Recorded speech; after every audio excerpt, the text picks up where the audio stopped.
So today's video, we're going to be talking about connective tissues. And this is just an introduction to get you kind of acquainted with some of the structures that connective tissues are composed of. So we're going to get to the specific types of connective tissues next week. So this is going to serve as a bit of an introduction to some of the living and non-living parts of connective tissues. So before we get into that though, let's talk a little bit about some just general facts about connective tissues, which include the fact that connective tissues are actually the most abundant tissue in the human body by weight. Okay, so more than muscles, more than your epithelial tissues, and more than your big brain and your spinal cord, which make up nervous tissue. Your connective tissues are the most abundant. So there are a lot of different functions of connective tissue. So this is a very wide variety, much more varied than the epithelial tissues and even the nervous and muscle tissues, which we'll get to later. So connective tissues are responsible for binding structures together, things like muscles and bones. Okay, there are tendons that will attach muscles to bones and ligaments that attach bone to bone, providing support and protection. So something like bones providing the support for your body, bearing your weight, serving as frameworks. So again, your bones. There's another type of tissue called reticular tissue that serve as the framework for the structure of certain organs. Filling spaces, so something like adipose tissue, helping to kind of fill in spaces and providing certain functions that are involved in doing that. Storing fat, again, the adipose tissue. Producing blood cells, so this actually does not happen in your blood. Instead, the production of blood cells occurs in your bone marrow. Protecting against infections, so your blood is actually considered to be a connective tissue, and it is responsible for several different things. One of them being helping to protect against infections through the actions of the white blood cells, and also helping to repair tissue damage, again, which is a very big responsibility of the blood by bringing white blood cells and nutrients and gases and fluid to sites where tissues have been damaged, where maybe an injury occurred.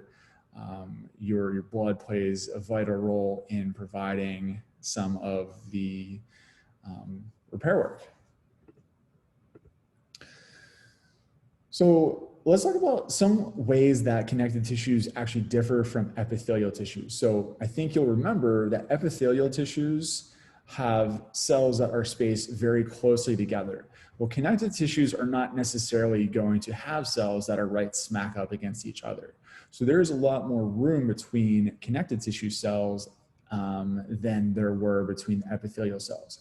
So with the epithelial cells, it was very important for them to be closely packed to provide a barrier. But with connective tissue cells, and with the room and space in between these cells, that's actually a very important function to help to provide some extra kind of shape and structure and strength, as well as providing avenues for nutrients and gases from the blood to be able to pass through. Okay, so in between the cells, we have what is called the extracellular matrix. So the matrix is composed of fibers, which we're going to get to in just a little bit, and what is called ground substance, which is just everything else. So it's going to be composed of water, basically everything that your cells necessarily need that are outside of them is going to be within this ground substance. So it can be fluid, like for example, in blood, or it can be pretty solid if there's a really, really high amount of certain chemicals in there. Okay, so the ground substance, along with these fibers, helps to bind and support. So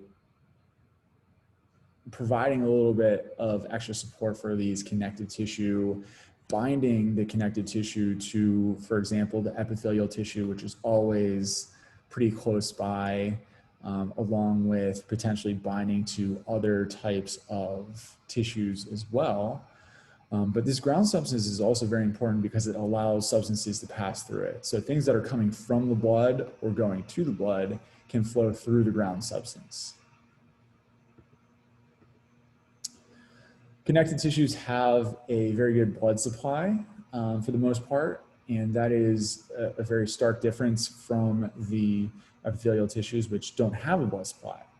So it's important for the connective tissues to have this blood supply because not only for helping to supply these tissues with nutrients and other stuff coming from the blood, but also to provide that for the epithelial tissues that may be close by.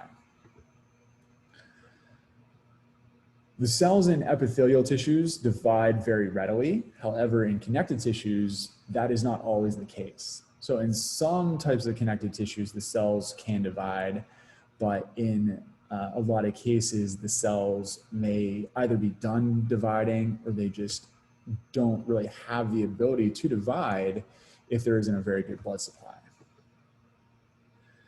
Okay, so the tissues can be very rigid, like with bones, as a result of the salts that are found there, or they can be very flexible as a result of a high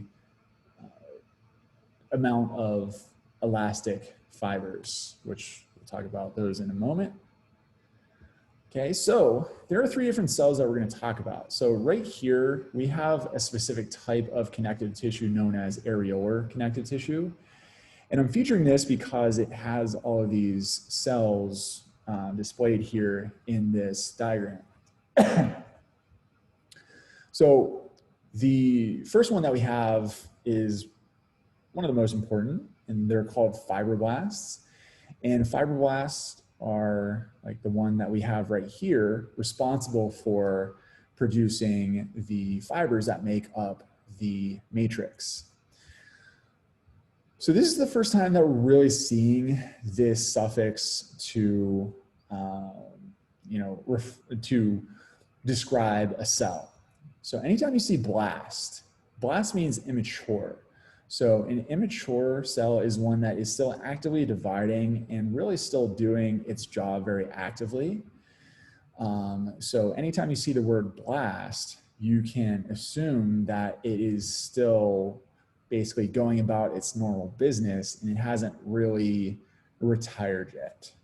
Okay, so a fibroblast is one of these immature connective tissue cells that is in the connective tissue producing these collagenous and elastic fibers within the matrix. So they're the most common cell within connective tissues. They're relatively large, and really their job is to produce these fibers that are part of the extracellular matrix. Another type of cell that we have is called a mast cell, and a mast cell is responsible for producing histamine. So it will produce and release histamine in response to the presence of certain things. It could be the presence of a foreign toxin or something like that. But basically, histamine is going to trigger inflammation. And if any of you are allergic to anything,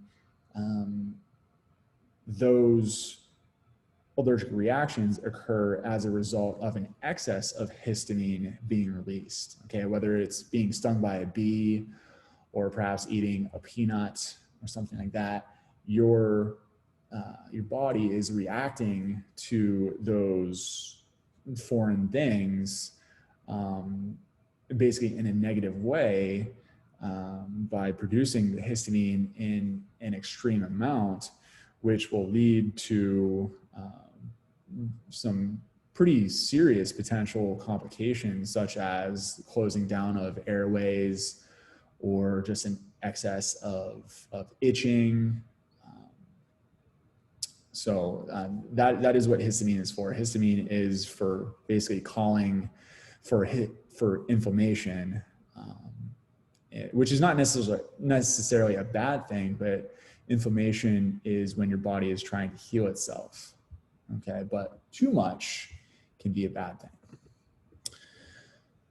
Our third type of cell that we have are macrophages, which they originate as white blood cells in the bloodstream. They leave the bloodstream and they venture into this connective tissue where they will phagocytize either foreign things like bacteria or potential old cellular debris to break it down so that it can be used again. Okay. So macrophages, phagocytosis, that is their role. Their role is to eat things, to destroy them, or to break them down, to then be able to use those things again, or to just destroy those invaders. So the last part of our connective tissue structure that we need to talk about are fibers. So there are two different fibers that we're going to detail here. And the first of those being the collagenous fibers. So these are the really long, thick fibers that we have in the matrix here. These like striped yellow ones.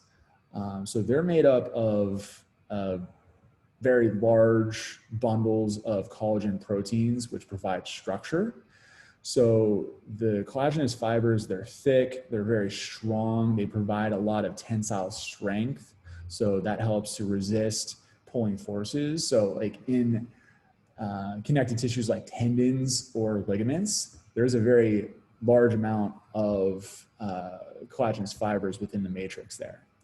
Okay, and they do provide a certain degree of flexibility, but not quite as much as the fiber that we're going to get to next.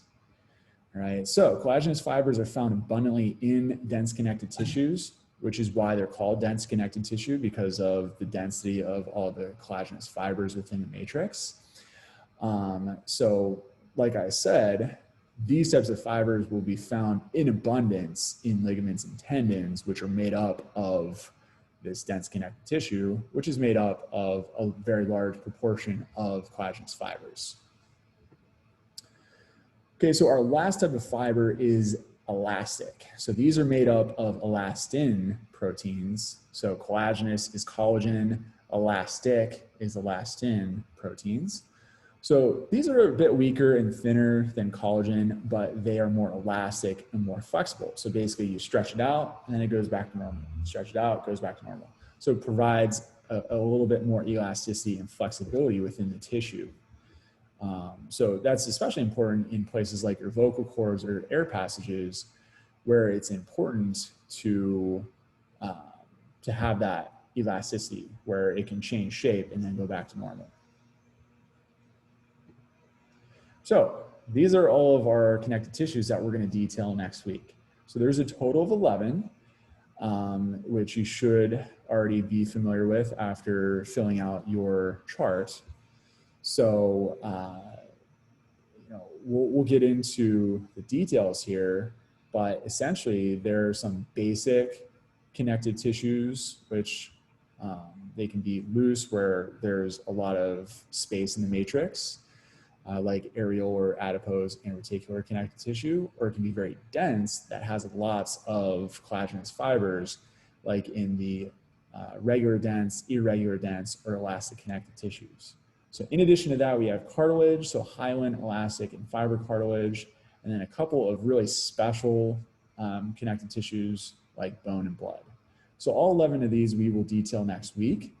So hopefully at this point you at least understand the basic structures that make up these connective tissues, and that will help you as we get into more detail with each of these next week. Okay, so at this point you should have your notes pre-filled out. If not, go back in the video and get anything that you missed, and then post that in Google Classroom, and then you are good for this weekend. All right, have a good one.